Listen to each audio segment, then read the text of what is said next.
খুনি হাসিনার বিরুদ্ধে আমরা যারা ঐক্যবদ্ধভাবে লড়াই করেছি, বাংলাদেশের ফ্যাসিস্ট বিরোধী সকল রাজনৈতিক দলের মতের, ধর্মের, বর্ণের, বয়সের যে মানুষ আমরা আজকে এখানে ঐক্যবদ্ধ হয়েছি, আমরা প্রথমে কৃতজ্ঞতা জানাতে চাই বাংলাদেশের ফ্যাসিস্ট বিরোধী লড়াইয়ে যত রাজনৈতিক দল ছিল যারা আজকে এখানে উপস্থিত হয়েছেন, আপনাদের প্রতি আমাদের অন্তরের অন্তঃস্থল থেকে কৃতজ্ঞতা।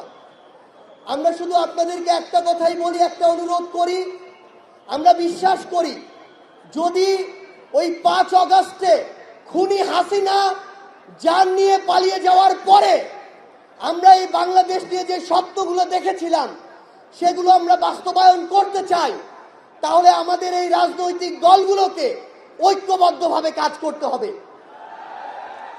আমাদের যে কোনো একটি বিষয়ে পক্ষে বিপক্ষে কথা থাকবে, যুক্তি তর্ক থাকবে, কিন্তু দিন শেষে যেটা দেশের জন্য, দেশের মানুষের জন্য মঙ্গলকর, আমরা সবাই যেন সেটাতে ঐক্যবদ্ধ হতে পারি। ডিজাইন, এলিগেন্স, বিউটি, সেরা পণ্য সবার জন্য জেভিকো।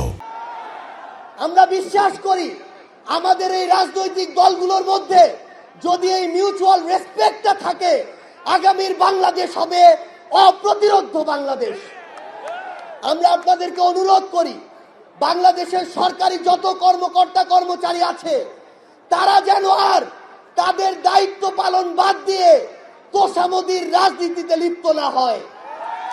আমরা অনুরোধ করি বাংলাদেশ পুলিশ নামক যেই প্রতিষ্ঠানটিকে খুনি হাসিনা ধ্বংস করে দিয়েছে সেই প্রতিষ্ঠানটি যেন কাজের মাধ্যমে তার গৌরবটি আবার ফিরিয়ে আনে। আমরা আপনাদেরকে অনুরোধ করি সরকারি সকল অফিস আদালত যত কিছু রয়েছে, সে পুলিশ হোক, বিচারক হোক, আমলা হোক, দয়া করে জনগণ থেকে হাত পেতে ওই ঘুষের টাকা নিবেন না। দয়া করে জনগণের জন্য, জনগণের সাথে সামান্য স্বার্থের জন্য এই অন্যায়গুলো করবেন না। আমরা আপনাদের সামনে অনুরোধ করতে চাই এই রাষ্ট্রীয় প্রতিষ্ঠানগুলোকে খুনি হাসিনা নিজ হাতে ধ্বংস করে দিয়ে গিয়েছে। সকল রাজনৈতিক দলকে ঐক্যবদ্ধভাবে এই প্রতিষ্ঠানগুলোর সংস্কার করতে হবে। এই প্রতিষ্ঠানগুলোতে যেন সেই মানুষটি বসে যেই মানুষটি দেশ এবং মানুষের জন্য ভালো, সেই মানুষটি নয় যেই মানুষটি আমার মাইম্যান। আমাদের একটি জিনিস লক্ষ্য রাখতে হবে, আমার সামনে আমার আহত যোদ্ধারা, আমার সামনে 16 বছর ধরে বিভিন্ন রাজনৈতিক দলের কিংবা নির্দলীয় যারা ফাইট করেছেন তারা বসে আছেন। আমার সামনে আমার শহীদ পরিবার রয়েছে। এই প্রত্যেকটি গুম, খুন, বিচার বহির্ভূত হত্যা, এগুলোর বিচার যেন আমরা ঐক্যবদ্ধভাবে করি। এই খুনি হাসিনার বিচার যেন আমরা ঐক্যবদ্ধভাবে করি। আমরা স্বপ্ন দেখি সকল রাজনৈতিক দল যদি ছোট ছোট স্বার্থগুলোকে এক পাশে রেখে ঐক্যবদ্ধভাবে কাজ করি, তাহলে সেগুলো আমরা বাস্তবায়ন করতে পারবো। এই মঞ্চ থেকে আমরা যেন এই শপথটুকু নিয়ে যাই, এই ছোট্ট জীবন সৃষ্টিকর্তা যাদেরকে গুরুত্বপূর্ণ দায়িত্বগুলোতে রেখেছেন এগুলো তাদের কাছে আমানত স্বরূপ। আমরা যেন এই ছোট্ট জীবনে এত বড় দায়িত্বের আমানতগুলো দয়া করে খেয়ানত না করি। আমরা আপনাদের কাছে অনুরোধ করি আমাদের রাজনৈতিক দলগুলোর মধ্যে কেন্দ্র থেকে ওই একদম গ্রাম পর্যন্ত, রুট পর্যন্ত যেন নিজেদের ভিতরে সুস্থ একটি প্রতিযোগিতা হয়। দয়া করে যেন আমরা কাউকে প্রতিপক্ষ না মনে করি।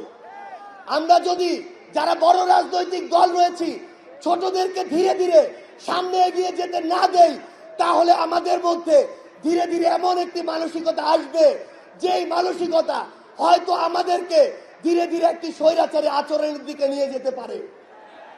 আমরা যেন সব সময়, আমি সহ আমরা সবাই খুনি হাসিনাকে দেখে যেন শিক্ষা নেই। আমরা আপনাদের কাছে অনুরোধ করি আগামীর বাংলাদেশকে, মানুষের স্বার্থকে সবার আগে রেখে যদি আমরা এগিয়ে যেতে পারি তাহলে আমাদের কাঙ্ক্ষিত বাংলাদেশ সম্ভব। আপনাদের সাথে লড়াইয়ের রাজপথে অথবা বিজয় দেখা হবে। সব সময় বাংলাদেশের এই নতুন আজ যে পার্টিটি জন্ম নিতে যাচ্ছে সেই পার্টির সাথে থাকবেন, সমর্থনে থাকবেন, দোয়ায় রাখবেন। আপনাদের সাথে আবারও দেখা হবে রাজপথের সংগ্রামে অথবা বিজয়ে। ধন্যবাদ সবাইকে।